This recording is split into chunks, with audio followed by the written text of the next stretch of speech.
Hi, fellow reefers. This is Eddie of Eddie's Reef Aquaria. Today is one of the last updates for the last year, for December. I know I'm a little late on it, but I've had different projects and things that I've been doing. First of all, I do want to wish all of you that I hope you had a great Christmas or happy holidays. And in this new upcoming year, I wish all of you, including my followers, YouTubers at Eddie's Reef Aquaria, a wonderful new year full of prospect, plans, and blessings. And now let's get along with the update. If, as you notice, I've moved some corals around. And what I did here, and I'll show you a close-up, on the right-hand side, the leather coral, it was all the way on the substrate, but it keeps expanding and it was touching the Duncan coral.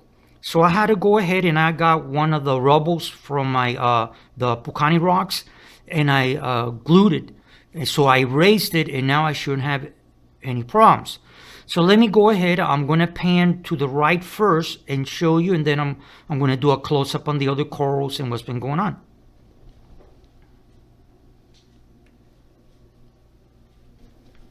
Okay, here's the rock that I went ahead and I glued the leather coral. And as you see,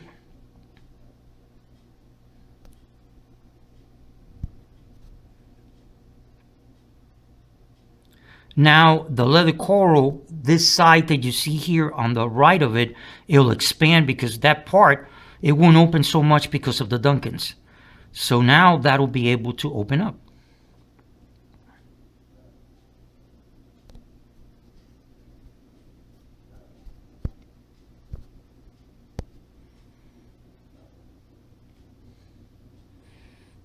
And these are the Duncans. Now they're more happier. Although they touch the stem of the leather coral, but you know, it won't sting it, and vice versa, it won't affect the leather coral. When it comes here to the bird's nest, be honest with you, it's doing okay, but it kind of it's very fragile. If you touch it or something, little stems will break.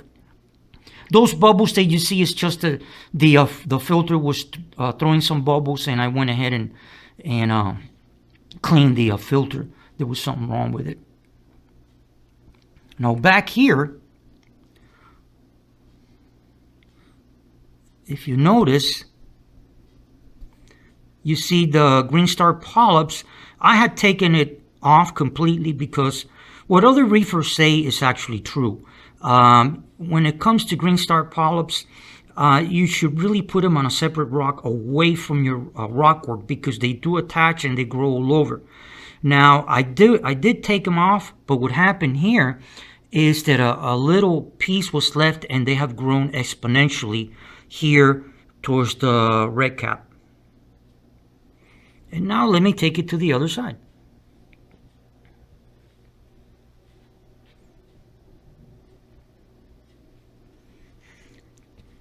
Oh, before I do that, let me show you something here.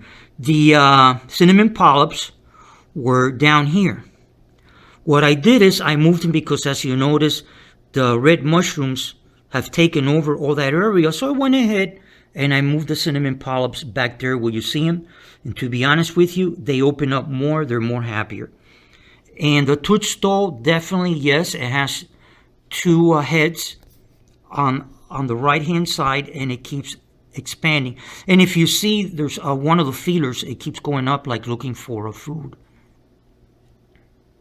Well, before we go to the other side, I thought I pan this and you'll see how the corals are doing. Right below on the rock, the little Pucani rock, there's an SPS coral that I had on a plug, which I bought from Worldwide Coral. I just took it out of the plug and I placed it there. And back there, the Eheims are doing great. Next to it, back there, the Hollywood Sterner keeps growing and growing. As a matter of fact, it's even bigger than the actual plug. And then this LPS coral, I forgot what's the name of it. I had it on the side, is doing better. And then this other one also is doing better. And as you see, the lobophilia was on this side.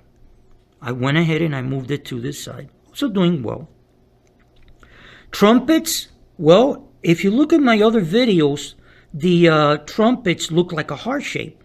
What they did is they divided into 4, and then now we have like 4 polyps.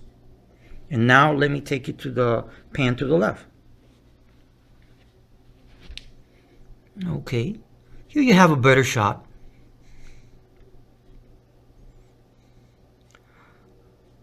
This leather coral is doing great. It keeps expanding and expanding and expanding. Doing great. Okay.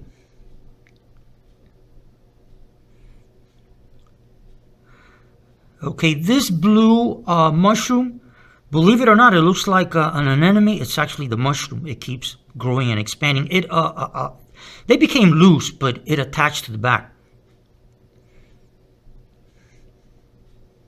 Now back here, if you see Montipora redcap, as you see it, it keeps growing up the wall and it's protruding out towards the front of the tank, just looking for light.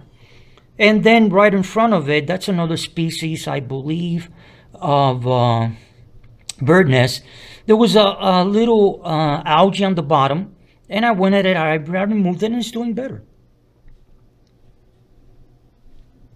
So, now the power head, I went ahead and moved it. I had it on the back and I put it to the side. And I'm noticing there's better type of water flow, and it's the corals are reacting better to it. Let me give you a shot if I can. I hope it doesn't go out of focus of the water movement, so you'll see what I'm talking about. Okay, there you have it.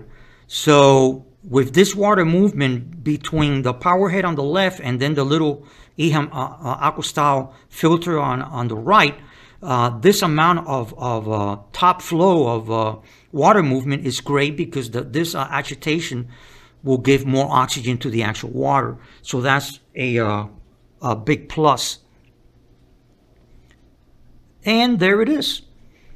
So I do want to thank you for all of you on viewing this video. Again, like I said, I apologize that I took so long to do another video, but I've been doing tons of things, different projects that I want to get into this year. And I do promise you that this coming year, I will start the innovative Marine 40.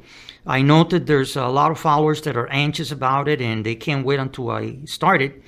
But have patience. I will start it and everything will start to take shape. The first thing I'm going to do, the first video will be how to install the CG pump, how to adapt it to the actual height of the outlets. And then the next step will be to do the actual aquascaping, how I do it by cutting a cardboard from a cardboard box, just a sheet from the interior dimensions, leaving some space around, and then how I go ahead and I get the Pucani rock, cut it and put it on different areas, and then from there transpose that into the tank, and then from then on I'll continue. So again, I do want to thank you for watching this video. If you liked it, hit the like button, and if so, you're welcome to make a comment on this video. And also you can subscribe to my channel. Now next to the subscription button, you'll notice a little bell. If you hit that, that'll activate the notification. So every time I do a video, you'll be the first to be notified. And again, thank you very much. And like I say at the end of all my videos, happy reefing. Thank you. Bye-bye.